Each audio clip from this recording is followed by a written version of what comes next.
Hola a todos, sean bienvenidos cada uno de ustedes en la presente conferencia que se titula Archivos históricos y fondos reservados, instrumentos en la investigación. Yo soy Alejandra Aro y por parte del sistema de Universidad Virtual de la Universidad de Guadalajara, su biblioteca y la licenciatura en Bibliotecología y Gestión del Conocimiento, agradecemos a cada uno de ustedes que estén compartiendo con nosotros la presente actividad. Comentarles que para que sea más fluido, por favor mantengan sus micrófonos silenciados. Quien guste, bueno, también durante este tiempo también pueden mantener sus cámaras también apagadas. Y pues ya, sin más preámbulo, vamos a dar la bienvenida a la maestra Berta Astorga. Bienvenida, maestra Berta, de quien voy a leer una breve semblanza. La maestra Berta Astorga es Profe. Esperanza Astorga Navarrete. Trabaja en el sistema de universidad virtual de la Universidad de Guadalajara como profesora de asignatura en la licenciatura de Bibliotecología y Gestión del Conocimiento, licenciatura en la que también ha diseñado y rediseñado materias de proyectos. En la Universidad del Valle de Atemajac, la UNIVA, es encargada de formación de usuarios en la Biblioteca Monseñor Santiago Méndez Bravo, brindando cursos en competencias informativas, en programas de información, sistemas de consulta de INEGI y servicio asesoría en biblioteca, que es un espacio de los pioneros en Jalisco en atención a las personas con discapacidad visual con necesidad en la accesibilidad de información. Su formación en Derecho, licenciatura y maestría, en conjunto con su labor en bibliotecas, le ha permitido acercarse y asesorar a estudiantes de licenciatura y posgrado en diversas áreas, así como personas de instancias públicas y privadas que requieren de apoyo especializado. Y nuevamente agradecerle, maestra, que ahorita nos está acompañando a su disposición de moderar la presente conferencia. Y ahora, pues, sin más preámbulo, le cedo la palabra. Muchísimas gracias. Muchas gracias, Ale. Y sean todos muy bienvenidos. Pues antes de dar introducción a la maestra también, pues recordarles nuestra conferencia Archivos históricos y fondos reservados, instrumentos en la investigación. Esta conferencia es parte de las actividades de la licenciatura en Bibliotecología y Gestión del Conocimiento de la UDG Virtual, en conjunto con la Biblioteca UDG Virtual. Son parte de las charlas y conferencias sobre competencias digitales, informativas y mediáticas del 2023. Su objetivo es compartir con los estudiantes, docentes de la propia licenciatura y público interesado en el tema, información especializada acerca de las diferentes competencias digitales, informativas y mediáticas que contribuyen a lograr un aprendizaje significativo. Una vez más, reitero a los asistentes que por favor mantengan su cámara y micrófono apagado. Al final se dará un espacio de 15 minutos para preguntas y respuestas.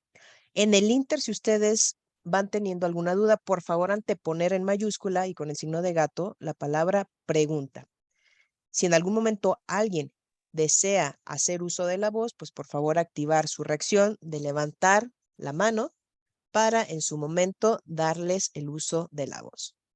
Ahora sí, me permito presentar la semblanza de nuestra conferencista, la licenciada María del Carmen Chelesque. Ella vive en la Ciudad de México, tiene estudios de maestría en Historia en el programa de posgrado de la Facultad de Filosofía y Letras de la Universidad Nacional Autónoma de México. Actualmente forma parte del Seminario Permanente de Historia Social y Cultura de la Salud y la Enfermedad en México en el Instituto de Investigaciones Históricas de la UNAM desde el 2013 a la fecha. Ha sido becaria de la Coordinación de Estudios de Posgrado y del Programa de Apoyo a Proyectos de Investigación e Innovación Tecnológica de la misma Casa de Estudios. Cuenta con diversas publicaciones en revistas de divulgación histórica y una coautoría en el primer libro de texto sobre Historia Universal para Educación Secundaria con Perspectiva de Género en 2010.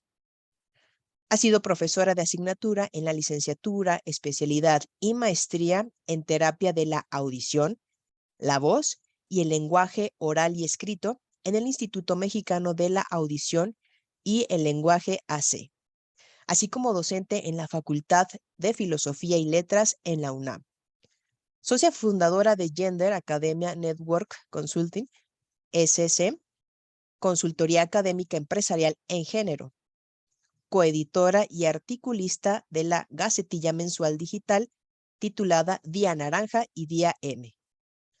También actual colaboradora en la revista digital Misión 17, publicada por la Zona 17 Federal de Educación Especial del Estado de Jalisco.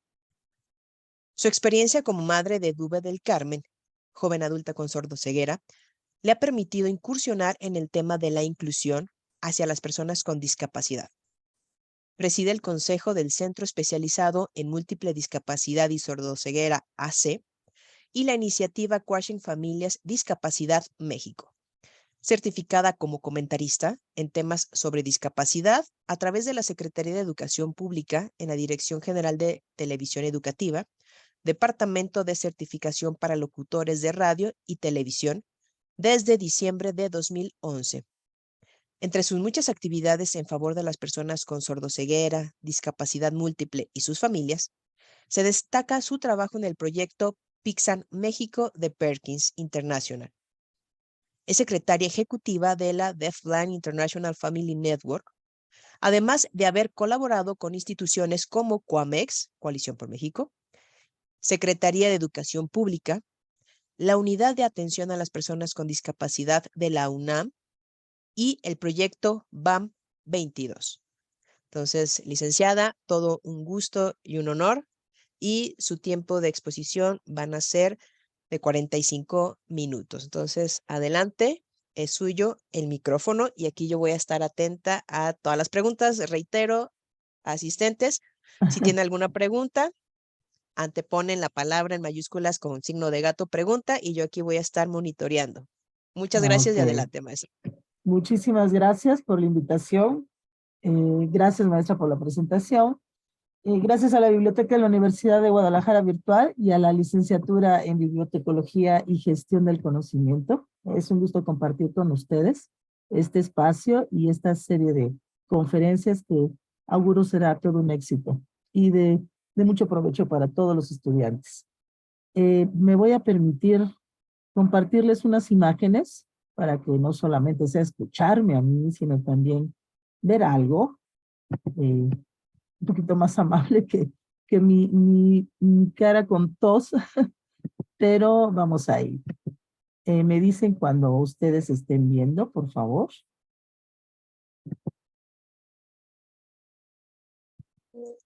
Ahora sí, listísimo.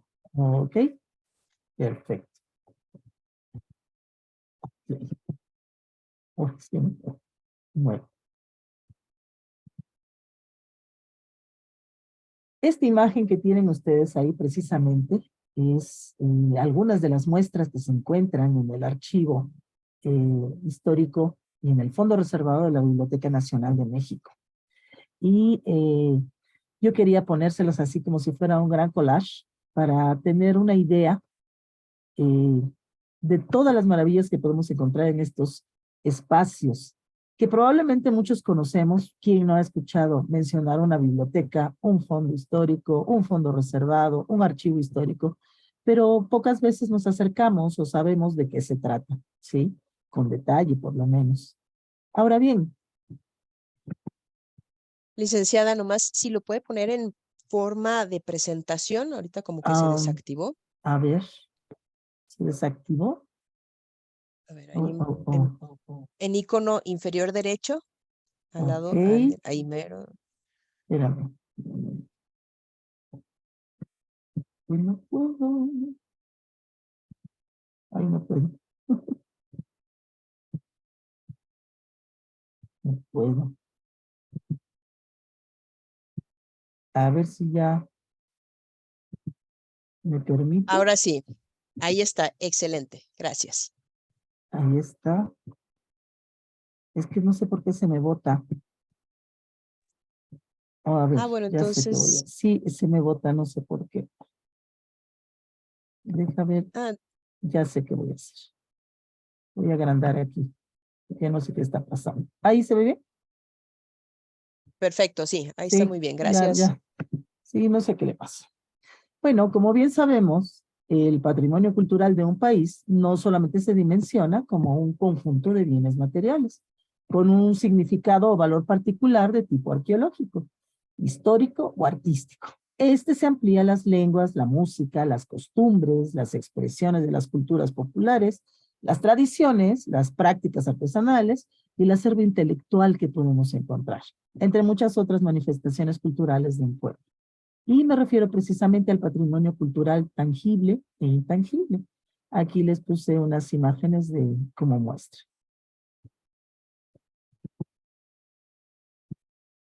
Ok. La preservación precisamente del patrimonio cultural comprende disposiciones jurídicas y acciones para proteger del deterioro físico y de la amenaza de agentes sociales y naturales a monumentos históricos, obras de arte, testimonios y documentos. Pero también las realidades lingüísticas, las tradiciones musicales, las técnicas artesanales, los modos de vida y las visiones de la realidad forman parte de esta herencia intangible. Por ello es conveniente mirar en su dimensión integral el patrimonio cultural, el cual es algo que va cambiando con el tiempo, tanto en su definición como en sus contenidos, ya que se encuentra estrechamente ligado con los procesos históricos y sociales, entre muchos otros factores. Es así como los documentos y las obras escritas, las cuales pertenecen al patrimonio documental, que son relevantes para la sociedad y para la investigación multidisciplinaria, no solamente los historiadores los utilizan, son organizados, preservados y difundidos como bienes culturales en los recintos denominados archivos históricos. Esta imagen es muy interesante porque también nos habla de otros procesos que se están trabajando dentro de los archivos. La concepción entonces de los archivos como centros abiertos de consulta para la investigación o la simple información se ha diversificado y las actividades particularmente en los mismos son de carácter histórico y de conocimiento. El acceso a estos representa un acercamiento a la vida misma de la institución de la que estemos abordando, por lo que se puede decir que los documentos son fragmentos que se van acumulando para formar la memoria histórica. Obviamente, todo esto lleva a un proceso que más adelante lo mencionaremos. Se entiende también por archivo aquella unidad administrativa o institución que custodia, conserva, organiza y difunde los documentos, incluidos los electrónicos, en cualquier etapa de su producción o tratamiento, ya sea para la gestión administrativa, la información, la investigación o la cultura. Los archivos que se conservan nos permiten reconstruir el pasado de una institución, y esto solo puede realizarse con base en un soporte informativo sólido. En la actualidad, se pueden hablar por un lado de la organización de los expedientes administrativos en papel y por otro lado de la organización de los documentos digitalizados. Esto es un gran esfuerzo que se realiza en muchas bibliotecas, en muchos archivos, porque obviamente los recursos siempre son el factor ausente. No hay para poder digitalizar todas las obras como quisiésemos, entonces se tiene que hacer una selección. Pero créanme que las personas que trabajan en las bibliotecas, en los archivos, ponen todo de su parte para que la mayor parte de los acervos se puedan digitalizar. Ahora bien, ¿cuáles son estos tipos de archivos? Estos se pueden clasificar según diversos criterios en función de su titularidad, que significa que se puede hablar de archivos estatales, autónomos o locales, como los de un ayuntamiento. También se puede hablar de archivos públicos o privados, y dependiendo del ámbito, ya sean civiles, militares o judiciales. Por otra parte, existen también los archivos singulares, que son aquellos que conservan documentos de una sola institución, y los archivos múltiples, que son aquellos que pertenecen a varias instituciones. Los archivos administrativos son aquellos que se caracterizan por un gran volumen de información y son de uso exclusivo de la institución que los está generando.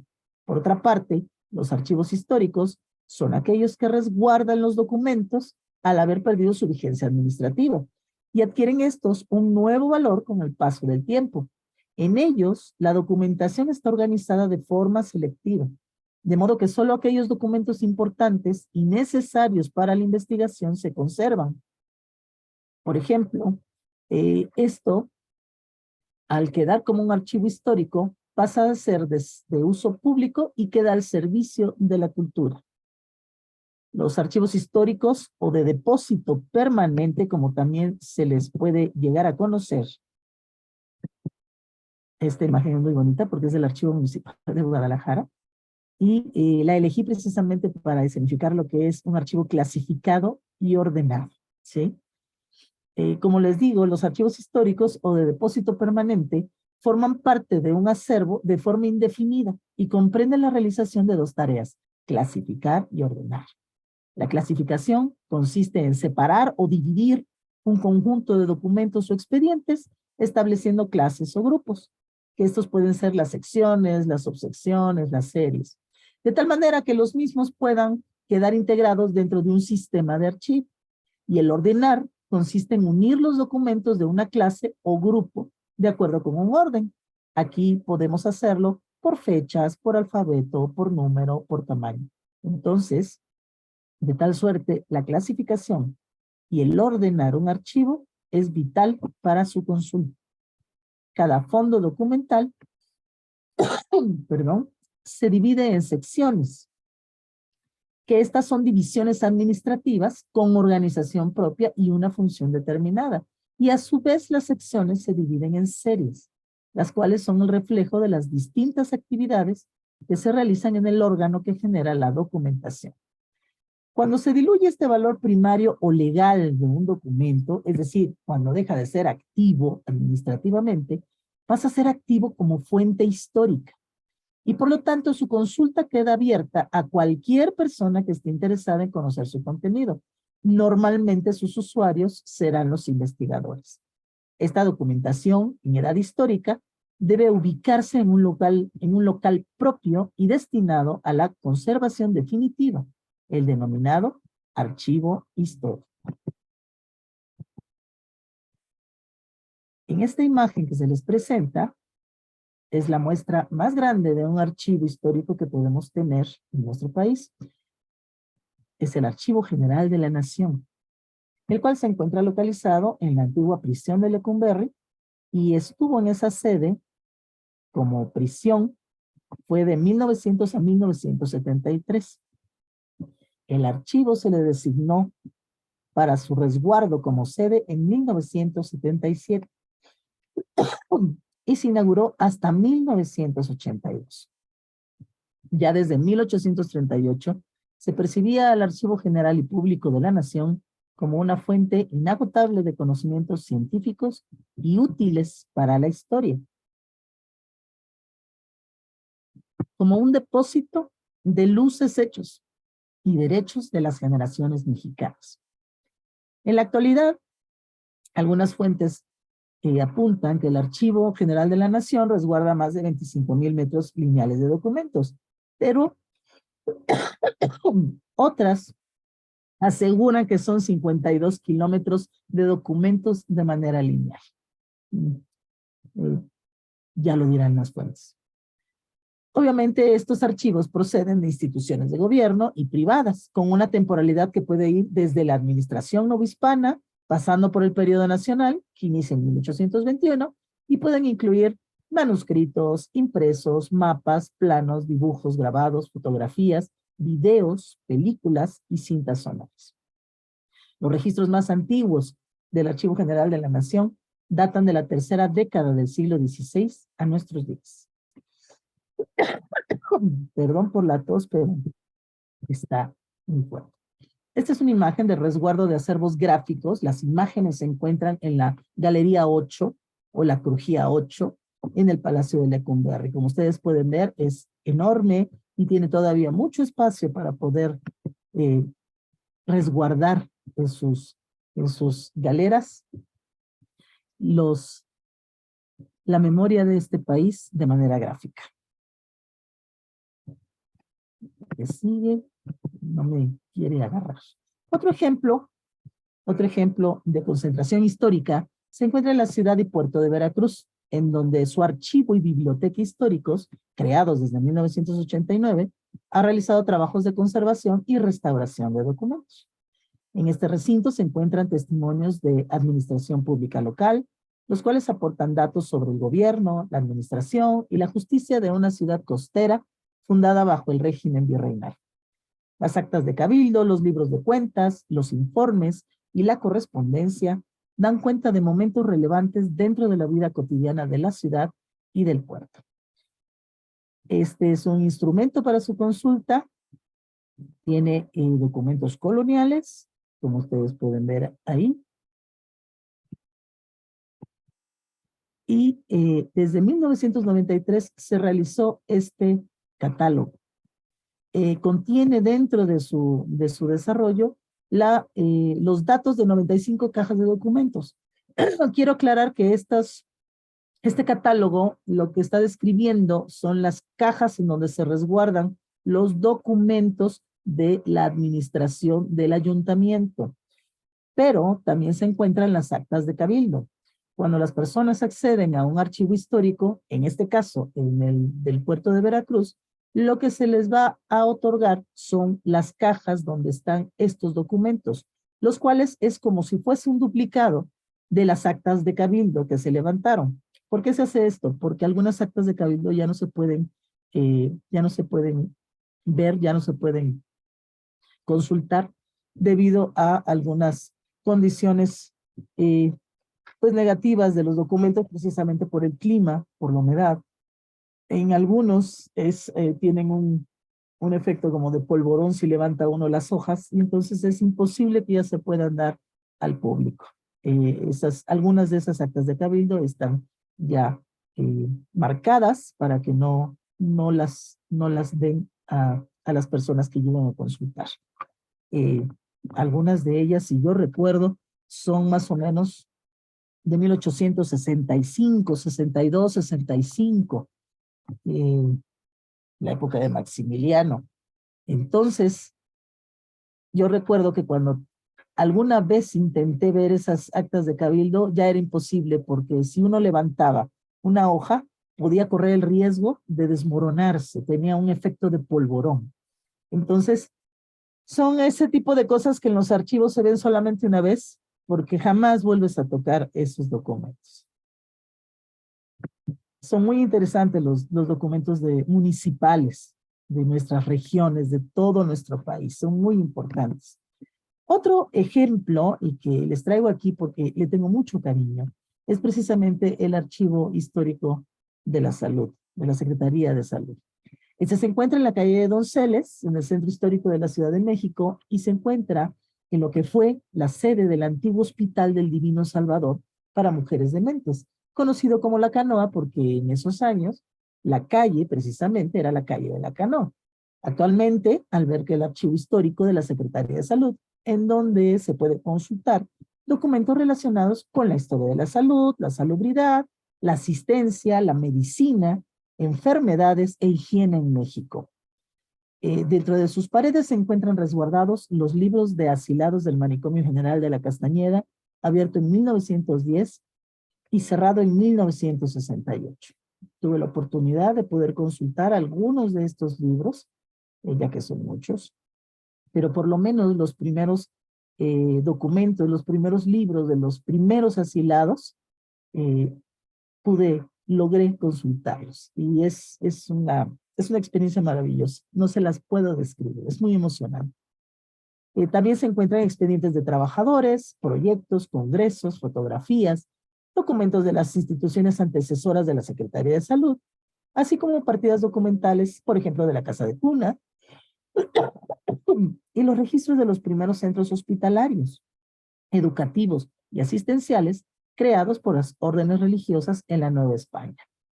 Esta imagen que tienen ustedes ahí es una panorámica en la noche de lo que son todas las ventanas y entradas, los portones de este antiguo Hospital del Divino Salvador. Y quiero mostrarles un detalle que es precisamente son mascarones de la fachada del antiguo hospital, ¿sí? Recuerden que estuvo desde 1690 hasta 1910, cuando las personas que se encontraban todavía en este recinto, alrededor de 300 mujeres, fueron enviadas al nuevo espacio al nuevo espacio hospitalario que se dedicó para las enfermedades de la mente, que fue precisamente el Manicomio General de la Castañeda en 1910. Actualmente es el archivo histórico de la Secretaría de Salud, pero en sus portones van a encontrar ustedes, si alguna vez visitan la Ciudad de México, estas imágenes, estos mascarones, en donde solamente les puse dos, pero todas las puertas, todas las entradas tienen diferentes facetas de la locura en las personas. No solamente hay de mujeres, también hay de hombres. Y son muy interesantes. Y todavía existen en la ciudad, todavía están en este recinto. Ahora, en cuanto a las bibliotecas históricas, me gustaría mencionar a la Biblioteca Nacional de México, la cual desde 1867 concentra uno de los archivos bibliográficos y documentales más vastos y significativos de nuestro país. Obviamente este no fue uno de los recintos en donde se albergaban estos documentos. Este es el recinto moderno. Diversos materiales han ingresado para su custodia, como manuscritos, impresos monográficos, sonoros, audiovisuales, cartográficos, tridimensionales, iconográficos, microformatos, digitales. Bueno, tiene un acervo increíble. La adquisición ha sido a través de depósito legal, compra o donación. Ahora, dentro de la Biblioteca Nacional de México, la colección se compone de dos grandes cuerpos bibliográficos y documentales, el Fondo Contemporáneo y el Fondo Reservado. El Fondo Contemporáneo, como ustedes pueden ver las imágenes, este es el interior y el exterior de la biblioteca, que también es hemeroteca y que también resguarda otros dos archivos que ahorita les voy a decir, y aproximadamente tiene 1.250.000 ejemplares. Sinceramente creo que son más. Estas cifras ya se quedan muy cortas. El Fondo Contemporáneo alberga obras impresas entre los siglos XIX y XXI, así como materiales especiales en las salas de bibliografía, mapoteca, fonoteca, materiales tiflológicos, videoteca, entre otros. Y el Fondo Reservado, que abarca obras fechadas entre los siglos XV y XXI. Aquí predominan los impresos antiguos mexicanos y europeos, archivos y manuscritos, materiales iconográficos y bibliotecas particulares e institucionales. Esa es una imagen del Fondo Reservado de la Biblioteca Nacional de México, en la Sala Mexicana, que está ubicada precisamente en este edificio y resguarda el Fondo Reservado. Dentro de este Fondo Reservado encontramos 4 grandes grupos: las obras raras y curiosas, el Fondo de Origen, archivos y manuscritos y las colecciones especiales.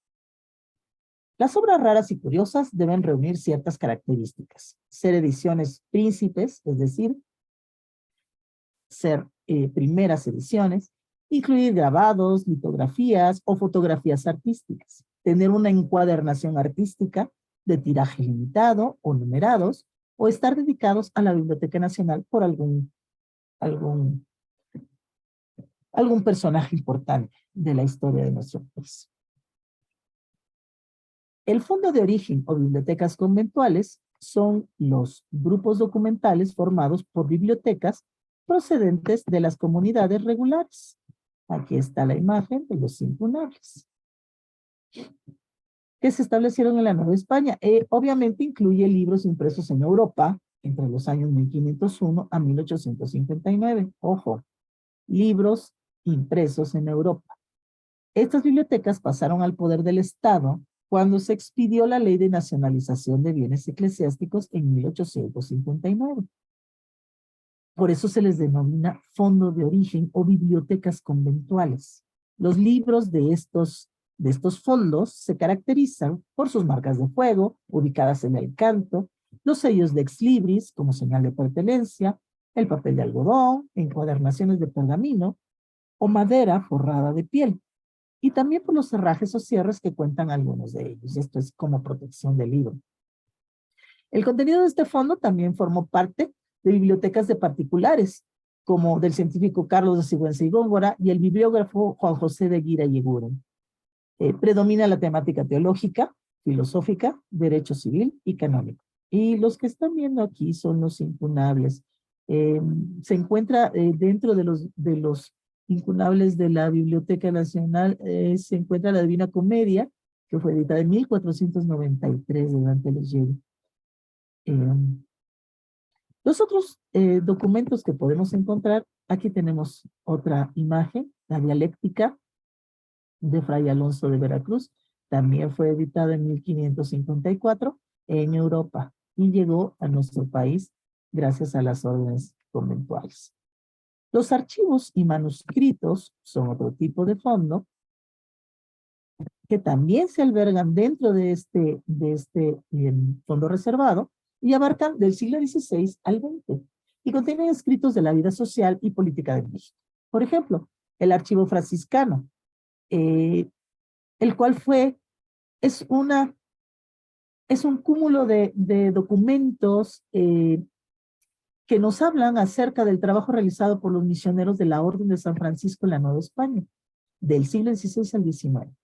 Y esto se encuentra resguardado en 159 cajas. Como ustedes pueden darse cuenta, es un acervo sumamente grande. También encontramos cartas de correspondencia de Carmen Romero Rubio de Díaz, en donde pueden encontrar datos como el manejo contable y legal de las posesiones de la familia Díaz, también el archivo de Manuel Eduardo Gorostiza, el cual contiene intercambio epistolar con ministros mexicanos y europeos. Y también podemos encontrar libros de coro del siglo XVII y XVIII, escritos o iluminados. Las colecciones especiales que también se encuentran en este fondo son formadas por bibliotecas particulares que fueron donadas a la Biblioteca Nacional de México, como la de Ángel María Garibay, Rafael Eliodoro Calle, que es un fondo muy amplio, Javier Sánchez Gamís, que son personajes de la vida política y cultural del país. Estas colecciones pueden contener grabados, litografías, fotografías, carteles y demás documentos. Quienes acuden a la Biblioteca Nacional de México pueden acceder a la colección de José María Lafragua también y a las obras que conformaron el acervo de la antigua Catedral de México.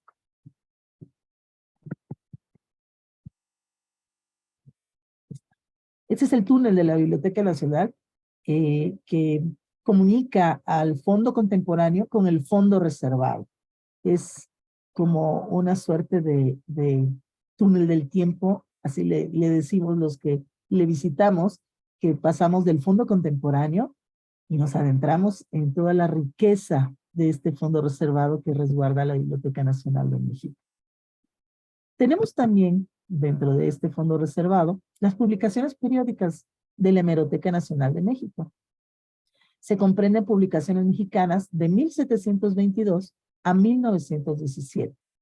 Publicaciones periódicas extranjeras de 1665 a 1920.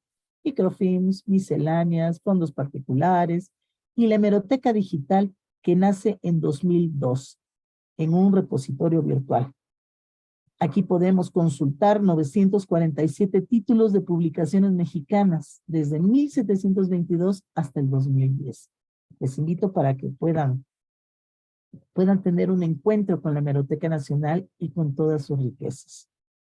El Fondo Contemporáneo también conserva periódicos del Distrito Federal, de los estados, revistas nacionales desde 1917 a la fecha, publicaciones extranjeras, microfilms, periódicos oficiales y también historietas. Se tienen en resguardo 675 títulos desde 1939 a 1979 y obviamente publicaciones de organismos internacionales.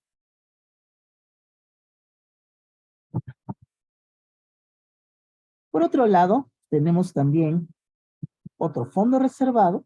Estas son las imágenes de las historietas. Como ustedes pueden ver, se tiene la colección Pepín, que data de los años 30. Y también tenemos otro fondo reservado, el cual se encuentra Aquí está. En la Biblioteca Rafael García Granados, en el Instituto Histórico, en el Instituto de Investigaciones Históricas de la UNAM. Esta biblioteca es muy importante porque este fondo reservado contiene 3.300 volúmenes y que abarcan diferentes periodos históricos, como la organización y cosmovisión prehispánica, la administración colonial, el periodo de independencia, desde el imperio hasta la república restaurada, el porfiriato, una colección muy breve de merografías sobre cultura y geografía, y también contiene facsímiles de algunos códices indígenas. En esta colección se incluyen también obras raras y valiosas por su contenido, como la Carta de Indias del Ministerio de Fomento Español, que se publicó en Madrid en 1877, o las obras completas del obispo de Puebla, Juan de Palafox y Mendoza, que se publicaron en Madrid en 1762. Este pequeño espacio alberga tesoros para la investigación. Ahora bien, los archivos, es decir, la memoria, como ha dicho el historiador Enrique Florescano, no es el conjunto de impresiones que heredamos del pasado, sino una reconstrucción continua.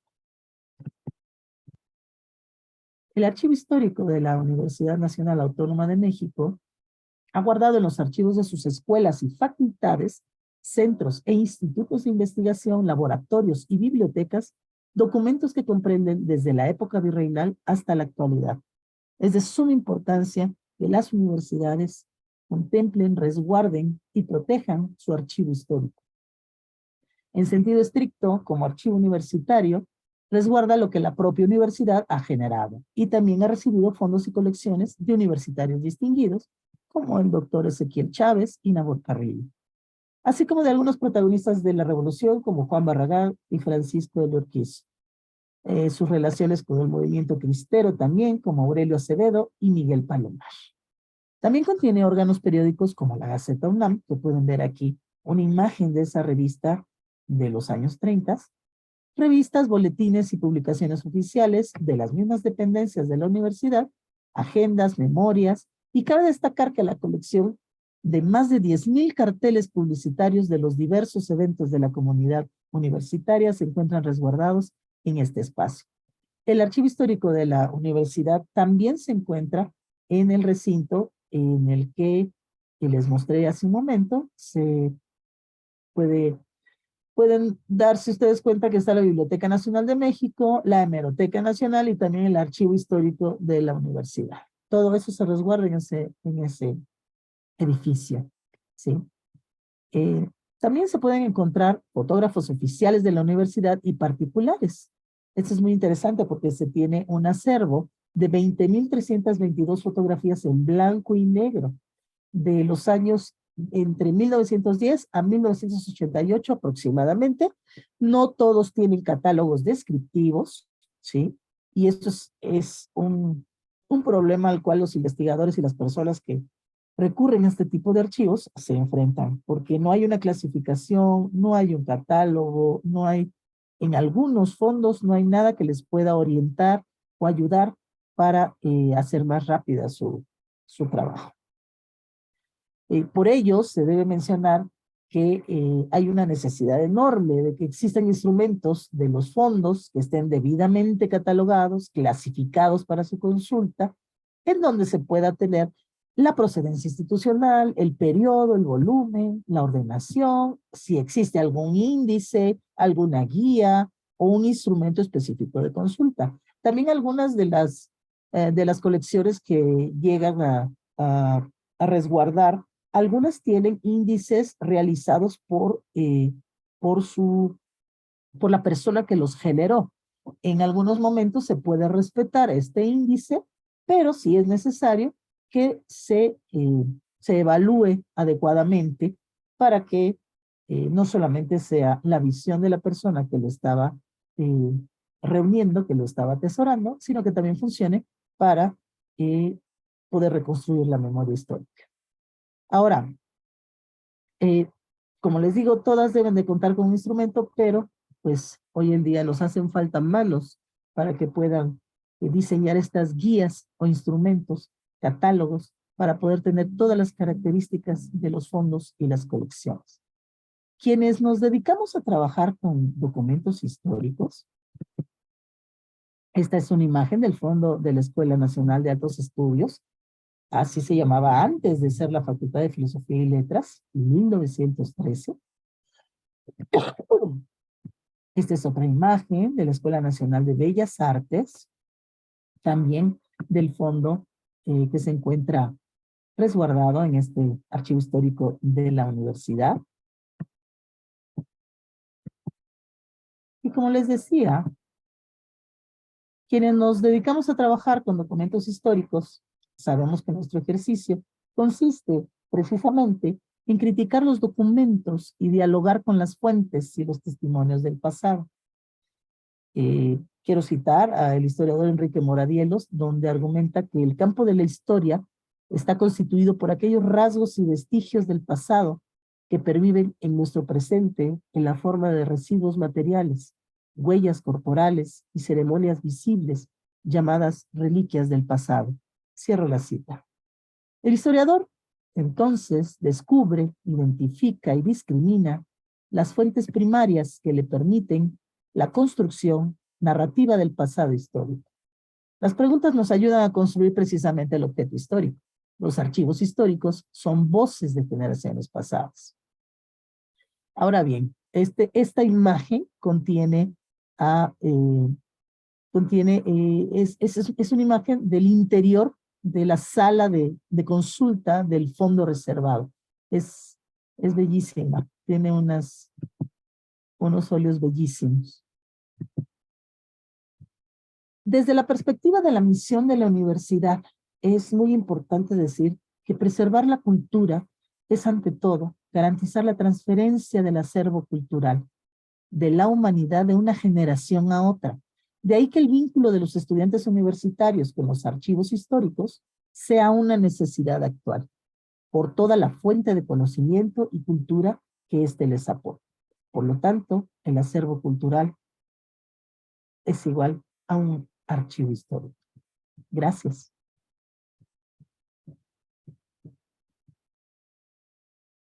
Pues muchísimas gracias por exponer esto de los archivos históricos, de los fondos reservados. Y bueno, les recuerdo a nuestros asistentes que si tienen alguna pregunta, ya la pueden hacer por el chat o levantar la mano para realizarla. Y mientras sucede esto, licenciado, pues ahora sí, agradecerle y también entre compartir y preguntarle, iniciar esta pregunta. Sí. Tenemos estudiantes en bibliotecología y ha sucedido de que llegan diversas autoridades, en ocasiones y muchas, ajenas a los archivos, ajenas a los libros, y dicen, no, esto ya está obsoleto, a destruirlo, a mandarlo a otro lado, a veces hasta la basura.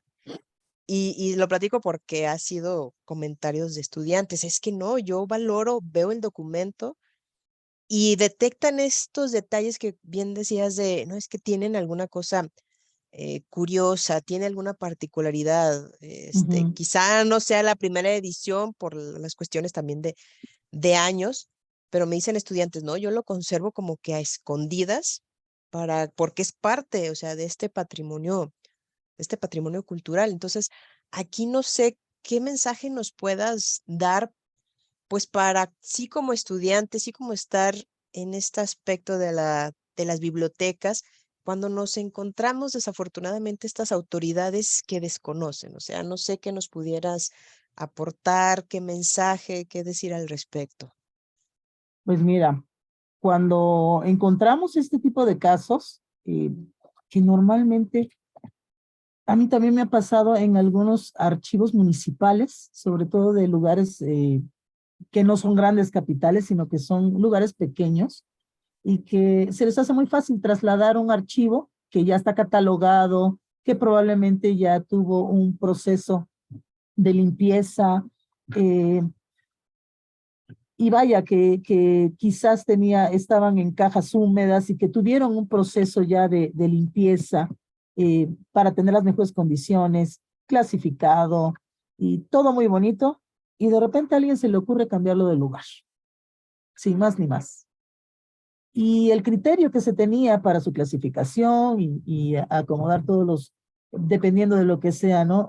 Volúmenes, ya sean de periódicos, lo que tú gustes, lo que se te puede ocurrir que se encuentre en un archivo municipal de una localidad muy pequeña, y de repente te encuentras que este archivo que lo habían dejado muy bien puesto, te lo arrinconan en un cuarto de 2x2, todo revuelto, y el trabajo que se hizo quizás de más de un año, se perdió.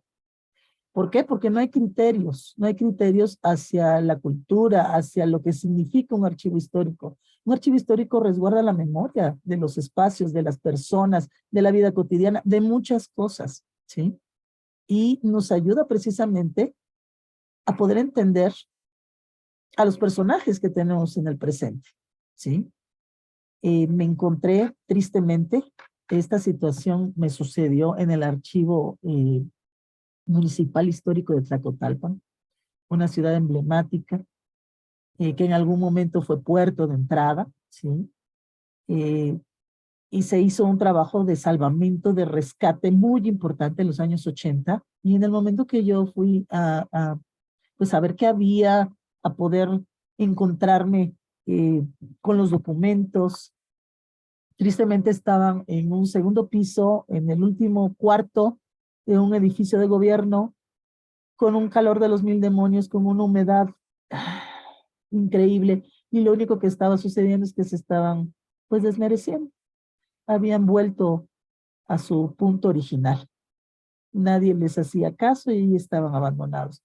En algunas conversaciones precisamente con autoridades de la Universidad Veracruzana me decían que era muy difícil que las autoridades en los municipios entendieran la importancia de salvaguardar todos estos documentos. Y pues es un trabajo compartido, es un trabajo de todos. Si los estudiantes tienen esa iniciativa, no la pierdan, no la pierdan, para que nos ayuden a que no se desechen esos documentos o esos libros y que sean evaluados por personas que realmente sepan lo que están haciendo, ¿sí? Se necesita respetar las normativas, y los expertos son los que pueden definir si sirve o no sirve. Pero en la medida en que la cultura del archivo histórico en nuestro país se pueda ir reproduciendo, en esa medida podremos salvar la memoria de nuestro país, de nuestras sociedades. Perfecto, muchas gracias. Dices algo bien importante. Cultura del Sí, archivo histórico. Ojos, sí, asistentes, estudiantes, maestros. sí. Y aquí ya tenemos dos preguntitas. Voy a abordarlas también por cuestiones de tiempo. Delfina Valtierra pregunta, ¿qué sucede con los archivos contables? ¿Se resguardan o se eliminan? Los archivos contables, ¿te refieres a los que son los libros de cuentas o a qué te estás refiriendo con los archivos contables? ¿De qué A ver, periodo estamos hablando? Si te refieres, por ejemplo, a los libros de cuentas que se llevaban en las haciendas o que se llevaban antes en la Nueva España, en las encomiendas y demás, hay algunos que todavía existen. Esos eran los archivos contables, ¿sí? Los libros de cuentas. Sí hay algunos que te hablaban acerca del balance, por ejemplo, del beneficio de la plata, pero no se encuentran todos. Hay algunos nada más. Depende de la temporalidad, ¿sí? Depende de la temporalidad. Un documento, tú vas a valorar su importancia dependiendo de varios factores. Uno, obviamente, en el momento en el que fue creado. Dos, para qué funciona, en dónde fue creado y por quiénes fue creado. Y entonces esos factores son los que te ayudan a determinar si esos documentos realmente deben de mantenerse en un fondo histórico o son desechados. Para el caso de los libros contables en la época colonial, pues es obvio que nos hablan de las actividades que se realizaban dentro dentro de una, ¿qué me fue el nombre? dentro de una de las haciendas y como por ejemplo, yo recuerdo mucho los beneficios de La Plata y demás. San Luis Potosí tiene un trabajo increíble sobre este tipo de movimientos de los comerciantes.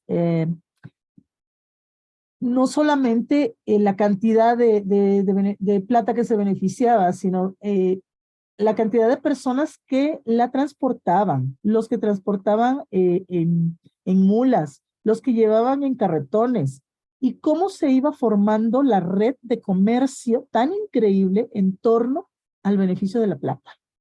En San Luis Potosí se ha hecho un trabajo increíble, muy interesante, que nos habla no solamente del comercio, sino que te habla de las costumbres del lugar, de las conexiones que había con otros estados. Eh, Vaya, o sea, es de la vida cotidiana también de esos espacios y en qué momento hubo un auge y en qué momento se terminó. Todos esos datos que aparentemente, si no eres historiador eh, de la economía, si no eres si no trabajas con números, pues dirías, ay, no, eso que, ¿para qué me sirve? No, sirve para muchas cosas. Y establecer un sistema de redes en ese tipo de funciones económicas, a uno lo ayuda muchísimo, muchísimo. Es decir, sí se guardaban archivos contables.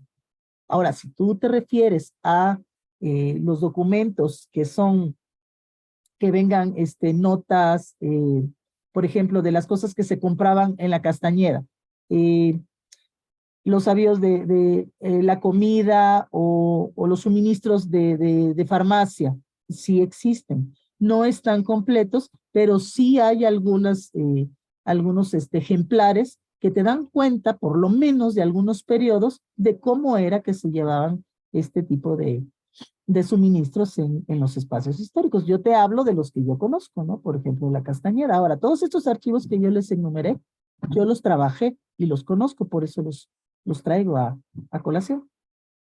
He tenido contacto con los documentos que están ahí. No nada más los platico porque los vi por fuera. No, he estado en contacto con su acervo, que es la parte más interesante y que te emociona. Te puede emocionar. Bueno, a mí me emociona muchísimo. Claro, y eso es otro de los detalles importantes antes de dar paso a la siguiente pregunta, esta emoción. Si no los vemos, y bien lo dijiste, es que es estar ahí, es sentirlo porque ya no lo vas a volver probablemente a ver. Así Es es, algo, o sea, es algo, es ese testimonio del pasado que está presente, pero que de alguna otra forma así es. está y es parte de este patrimonio, bien lo mencionaste al inicio. Y aquí viene otra pregunta bastante interesante de Neida Rendón. Dice, Ajá. ¿hay algún lugar donde haya material histórico en sistema braille? Por ejemplo, los primeros escritos en este sistema. Bueno, yo te puedo decir que lo que sí encontré el sistema Braille, que podemos decir que ya tiene una temporalidad respetable, fue precisamente en el Instituto Mexicano de Audición y Lenguaje.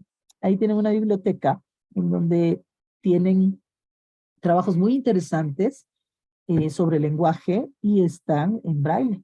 En esa biblioteca es de las pocas que he visto que tiene un fondo interesante, no solamente en libros accesibles a las personas que leen, sino también en braille, sobre todo cuestiones de lenguaje, de audición, muy interesante.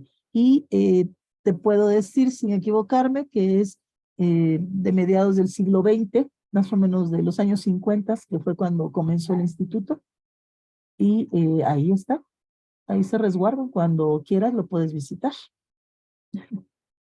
Perfecto, pues ahí está para la respuesta para Eneida. Y sí, abonar un poquitito de que es bien importante. Yo he visto, sí, material en braille de cuentos, pero lo valoramos mucho por su encuadernado artesanal, Ajá, sí, por su claro. contenido, aun cuando esté en braille, aun cuando tiende el sistema, también por su naturaleza, a aplastarse.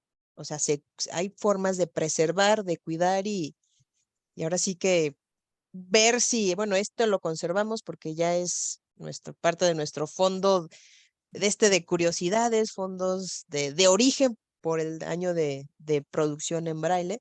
Entonces, sí, algo también importante que se queden para nuestros asistentes, que lo valore alguien que sepa, ¿sí? Y la importancia también de estas políticas de descarte de expurgo. Y Sí. pues el tiempo ahora sí que es oro. Ya nomás una última pregunta de mi parte, es que a mí se me hace muy interesante este tema de los archivos históricos, ya para dar este cierre. Mencionabas, sí, y exponías, esto se digitaliza cuando hay presupuesto, Ajá, cuando también hay presupuesto, se cataloga o al menos se hace un índice y se resguarda en cajas. ajá, Y aquí también es algo frecuente de los estudiantes de, oye, es que eso está resguardado en cajas, pero ujú, hay el siguiente problema que también lo ajá, comentabas, humedad, sí, clima. sí, ¿Qué les puedes decir como que lo básico, sabes qué? Esto es lo básico, aun cuando no tengamos el presupuesto adecuado para medio conservar, para medio preservar. También mostrabas algunas fotografías del uso de guantes, entonces, sí. pues ahora sí que, ¿qué nos puedes decir? A falta de presupuesto, hagan un poquito de esto. Mira, en los archivos, comúnmente, cuando nosotros trabajamos con algún documento, siempre utilizamos guantes. Estos guantes pueden ser los de látex o pueden ser de algodón. Los de algodón a veces lastiman algunas hojas, y los materiales. Depende de qué material es el que vas a consultar y en ese orden de ideas van a ser los guantes que vas a utilizar, ¿sí? Se vuelve una costumbre. Ahora, es muy importante entender una cosa. En los lugares de nuestra república que el clima es sofocante, que las temperaturas son muy altas, la humedad también, se debe de mantener los archivos resguardados con una temperatura constante. Si no se tiene esa temperatura constante, evidentemente se van a deteriorar con el paso del tiempo, aunque los hayan rescatado, arreglado y demás.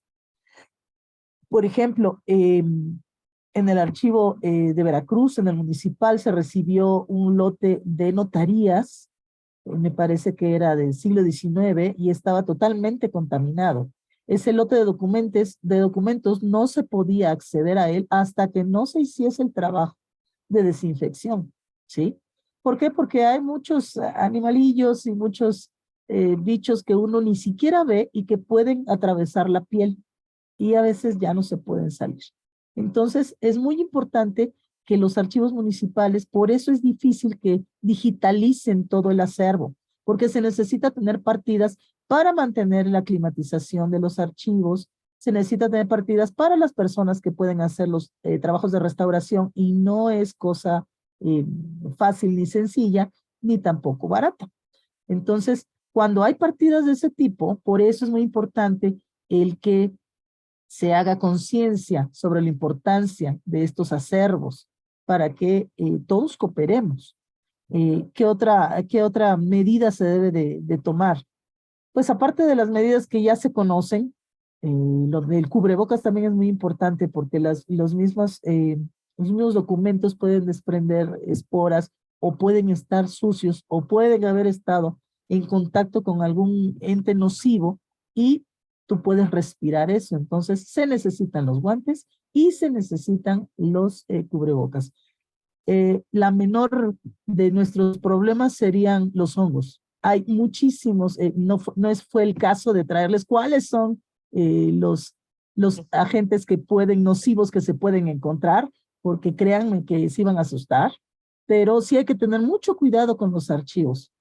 Una cosa es que nos guste, que nos sintamos apasionados por la historia, pero también hay que tener mucho cuidado con el lugar en el que encontremos los documentos. Si alguno de ustedes se encuentran como estudiantes en sus viajes o correrías, algún archivo en algún pueblo, lo quieren rescatar, tengan mucho cuidado cuando entren y vean esas cajas o las abran. Deben de estar muy bien protegidos. No vayan, también sus pies deben de estar protegidos, deben de llevar siempre botas, no pueden ir ni con chanclas, ni con guaraches, ni con nada, porque también hay insectos que te pueden picar, te lastiman y no se te quitan las manchas jamás. Entonces deben de tener muchísimo cuidado, porque la curiosidad es muy grande y yo sé que el amor por el resguardo también lo es, pero hay que tener mucho cuidado y siempre buscar un experto, ¿ok? Excelente. Yo creo que, bueno, aquí se abona esta pregunta que hacía Julio, que si se puede digitalizar todos los documentos históricos para su conservación. Pues sí se podría, pero necesitamos manos y necesitamos presupuestos. Pero se están haciendo esfuerzos muy grandes. La Biblioteca Nacional de México es un ejemplo de ello. Y también las redes de bibliotecas y de archivos históricos que se ha logrado eh, que puedan establecer una red no solamente en México, sino también con otras bibliotecas de Latinoamérica y también de Europa, porque es muy importante que si nosotros necesitamos consultar un libro que está, no sé, en Francia, podamos tenerlo a través de estas redes de bibliotecas. Que eso es un punto muy importante para todos los que están estudiando. No necesariamente nos debemos de cerrar solamente a los acervos que tenemos en el país. También debemos abrir nuestros horizontes y pensar en grande, ¿sí? Y en este mismo orden de ideas, yo les invito a que también se suscriban a las bibliotecas que están en otros países. Si son de tus áreas de interés, en Francia, en Alemania, en Inglaterra, en Sudamérica, en Perú, en Colombia, en Argentina, hay mucho acervo, pero también parte de la curiosidad del investigador es esa, buscar. Perfecto. Y ya casi para cerrar aquí otra preguntita de Eva, dice, ¿la saliva es un factor de deterioro para los documentos o expedientes con valor histórico, no nada más para cuidar nuestra salud? La saliva, ¿te refieres por el uso de los cubrebocas? No, como les expliqué, no es que se vaya a deteriorar el documento por tu saliva. Lo más seguro es que tú te puedas enfermar por algún agente nocivo que no veas o que aspires o que seas alérgica y no sabes y de repente te encontraste con un documento así. Claro que hay que tener pues cuidado con los documentos históricos. Vaya, si estás con un documento del siglo XIX, con el olor que emana de la tinta ferrogálica, las manchas que deja y todo eso, pues yo creo que no quieres tener contacto ni con tus manos, tus dedos, que después te agarras la cara. Es decir, hay que tener los cuidados y la precaución nunca está de más, ¿sí? Mucho cuidado cuando tengan un archivo que no esté debidamente eh, cuidado, debidamente sanitizado, ¿sí? Curado, como se le dice, porque puede tener pues, consecuencias muy serias para la salud. Muy bien, pues excelente presentación. Muchísimas gracias por todas estas respuestas. Ya lo sabemos, chicos, chicas, asistentes, estudiantes, administrativos, docentes. Esto del archivo histórico de los fondos, un patrimonio, o sea, es un patrimonio, es Es una un memoria, se patrimonio debe de cultural. rescatar. Necesitamos, sí, adentrarnos, quizá no apasionarnos tanto, pero consultar al experto, hacernos propiamente expertos poco a poco, porque hay medidas que se deben de tomar. Por aquí en el chat compartían también unos lineamientos, Ajá, algunos así es. otros ejemplos.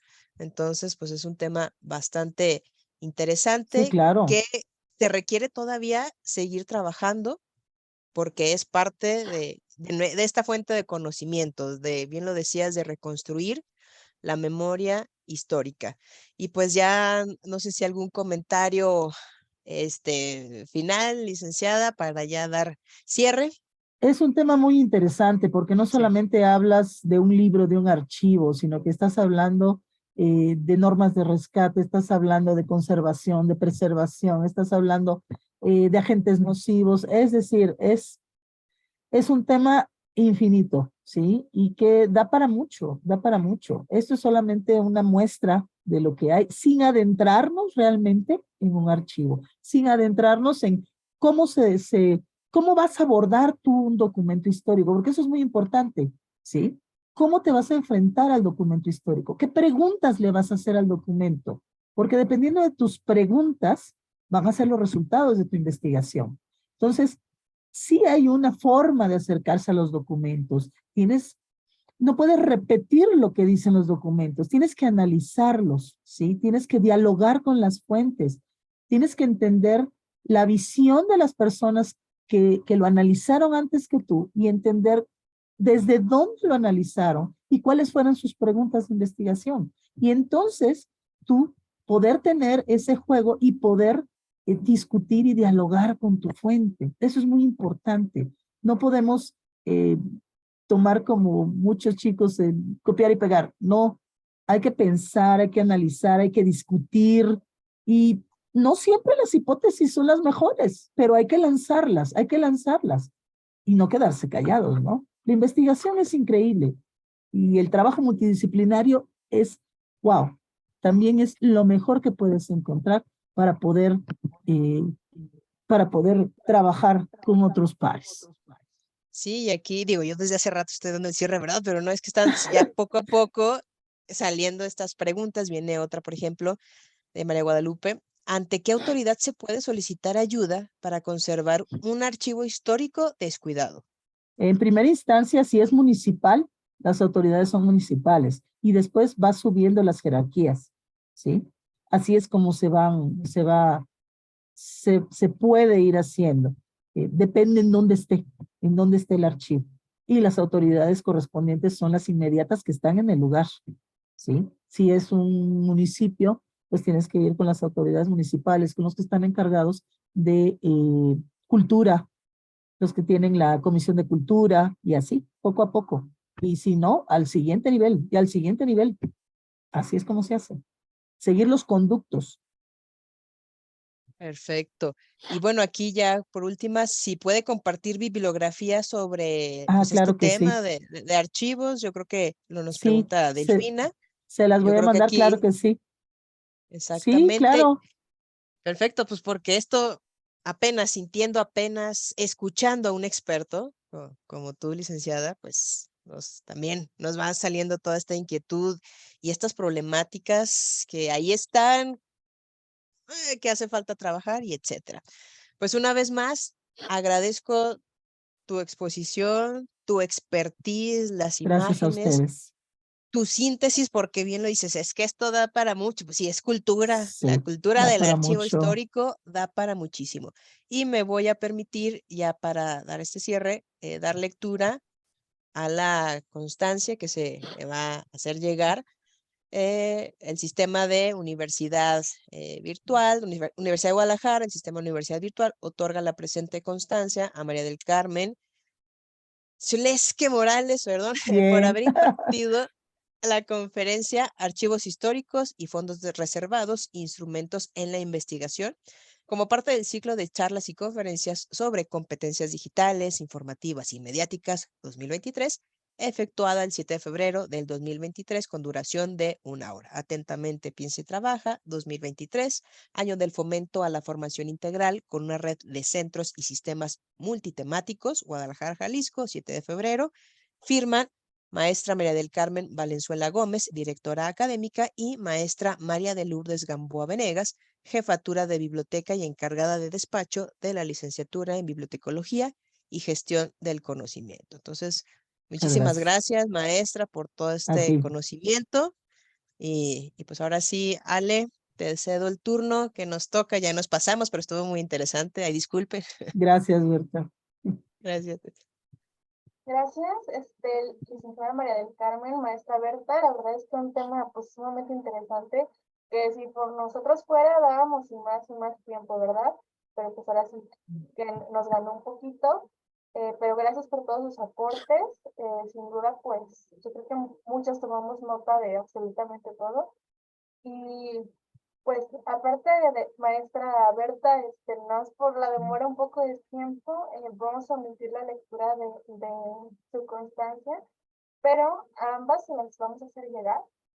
Y pues gracias tanto a ustedes como a ustedes, nuestro público, participantes, por acompañarnos en esta conferencia. Los invitamos a que sigan pendientes del resto de actividades que estaremos llevando a cabo. Y por último, maestra, María del Carmen, no sé si en el chat nos pudiera compartir su correo electrónico. Claro Por que sí. cuestión Eso de... estaba yo pensando para las personas que quieran bibliografía. Es más fácil. Pues muchísimas Ahí gracias. está. Abusados con el apellido, ¿eh? con eso. Excelente. Muchísimas gracias Escríbanme. por sus aportes. Así es, se pueden dirigir con la maestra María del Carmen. Y pues que les deseamos a todos que tengan un excelente día. Los invitamos que pues se vayan retirando de la sesión para ya finalizarla. Recuerden Gracias a siempre todos. con respeto, los documentos y las bibliotecas con respeto. Así es. Muchas gracias, excelente día. Cuídense mucho Gracias a todos. ustedes. Nos vemos. Gracias, Gracias. hasta luego, muchas gracias. Gracias.